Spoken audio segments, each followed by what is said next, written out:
Now that I talked about 4 of the Primordial Demons working for Rimuru Tempest, I think it's only fair to finish the rest of the Primordial Demons. But before I talk about Guy Crimson himself, I wanted to go over the 2 Primordial Demons serving under him and see who they really are. So in today's video, we'll first be taking a look at Raine, the Blue Primordial, one of the funniest characters in the series, and you'll see why later. As usual, this video will contain spoilers for the light novel and anime, so here's a spoiler warning just in case. And if you enjoyed the video, don't forget to give it a like and maybe subscribing to the channel for more content like this in the future.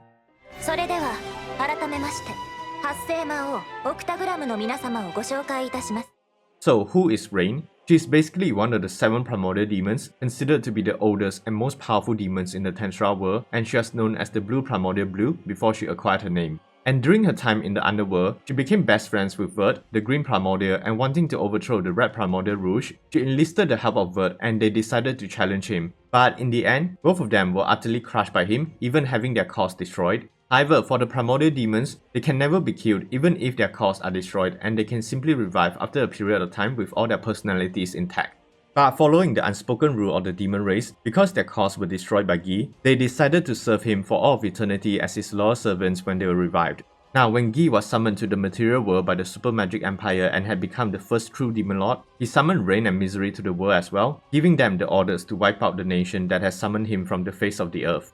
They fulfilled the order and the Super Magic Empire was no more. Guy would then allow the both of them to stay in the material world, but because they lost most of their powers when they were summoned from the underworld, he decided to give them physical bodies to inhabit. However, even though they acquired bodies, their powers were still weakened, and no matter how many human souls they collected, Raine and Misery remained the same. But remembering that he managed to evolve after acquiring a name, he decided to name them. Thus, Raine would acquire her name, causing her to evolve into a demon peer, and apparently Guy gave her this name because it was raining that day. And from that day onwards, Raine along with Misery would become the left and right hands of the absolute ruler Guy Crimson. During her time in the material world, Raine travelled with Guy to various places, and she even learned many skills like cooking, washing, singing, dancing, or playing musical instruments. And according to her, out of all the skills that she managed to acquire, she preferred painting the most and she was quite talented as well. But despite the talents as a maid, she's quite lazy and useless, often complaining about work and leaving most of the annoying jobs to Misery instead. Nevertheless, Raine continued to serve her master to the fullest, and when Guy was chosen by the Star King Dragon Valdenava to serve as the mediator of the world, she would summon many of her own dependents to secretly build up a network of information to more effectively assist her master in this new role. And on a side note, Mizora was one of the demons that Raine summoned, and she's basically the second in command of Raine, helping to lead her demon subordinates.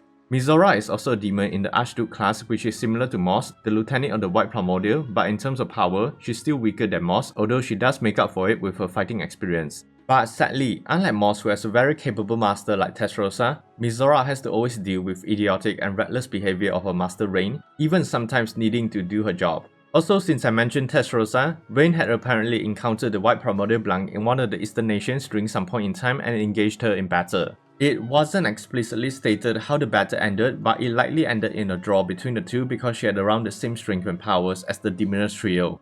In any case, Guy eventually established the Demon system, and it was also around this time that he decided to find a base to settle down, so he decided to occupy the now destroyed Imperial Castle of the Super Magic Empire, and Raine was responsible for rebuilding the castle and creating a comfortable environment for a master.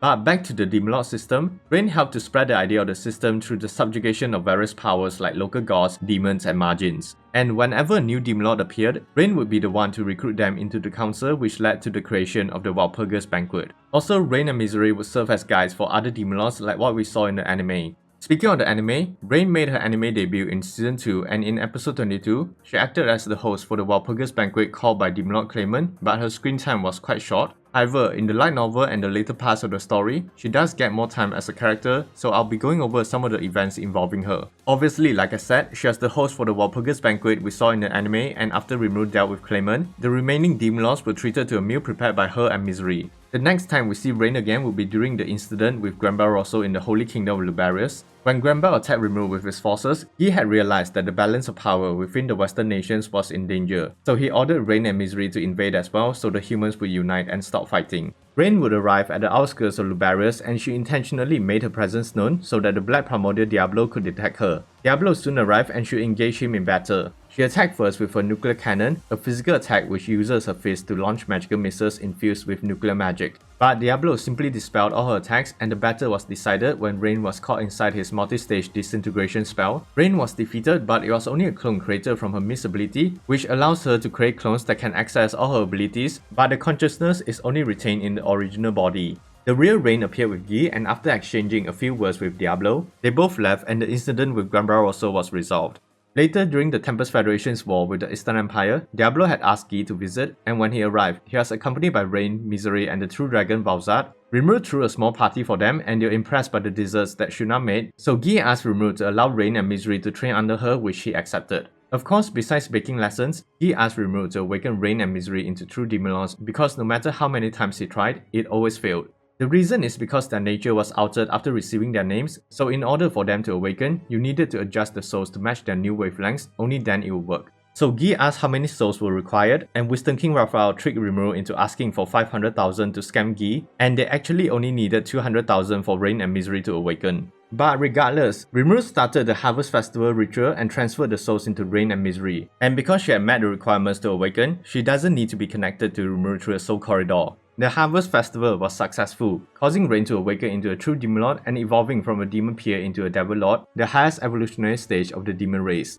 Afterwards, Guy and his group returned to the Frozen Palace, and later they will be attacked by Phantom King Feldway. It was apparently after the Dragon Call of Valzad, so he took control over her mind and she was forced to fight Guy while he fought against Raine and Misery. In the end, Raine and Misery were defeated by Feldway and were badly injured, but Guy managed to force Feldway and Valzad to retreat. Guy would quickly call for the next Walpurgis, and Raine was sent to escort Rimuru and Ramirez in Tempest. However, she apparently forgot about Ramirez and left her behind because she was still distracted by her injuries. Luckily, Misery went back to get Ramirez. So when the Demon Lords finally gathered, Walpurgis began, and during the discussion to distribute their forces to reinforce the Demon Lords, he decided that he along with Raine and Misery would relocate to El Dorado, the domain of Leon Cromwell, to provide assistance. Rimuru also sent Diablo to El Dorado, which was a bad idea because apparently for the past 2 weeks, Raine and Diablo were constantly fighting, although she was getting beaten to a pulp every time. She even brought Misery to fight 2-on-1 against Diablo, and yet she still lost to him. However, Raine and Diablo eventually became friendlier with each other when he started to share the gospel of Rimurunism with her, and she became quite interested in hearing the stories about Rimuru. So in exchange for more stories, she was commissioned by Diablo to create paintings of Rimuru and then spreading them across the world through her information network, but later their secret dealings would be exposed.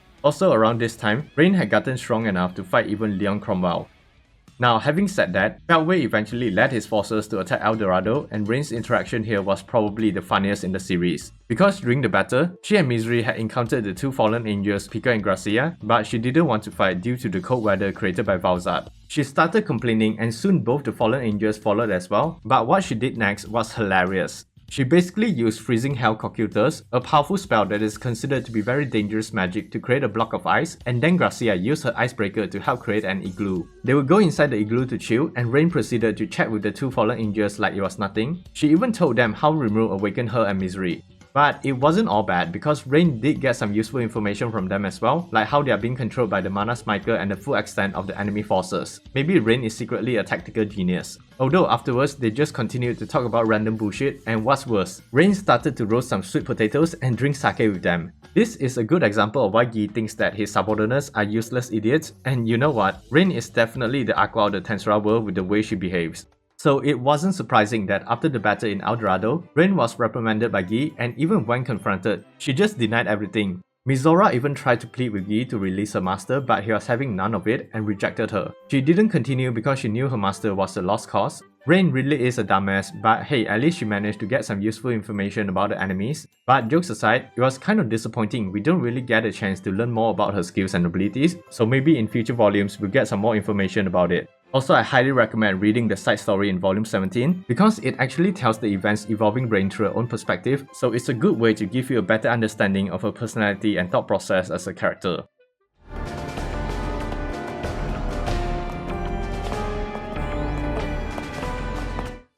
But yeah, that's everything about Raine, the dumbest Primordial Demon and useless servant of Guy Crimson. Although her appearance was quite few, scenes with her were hilarious, but what are your opinions on her character? Feel free to share your thoughts down below. Also, if you enjoyed the video, don't forget to give it a like, subscribe to the channel, and hit that notification button for more breakdowns like this in the future. Thanks for watching, and as always, stay safe everyone.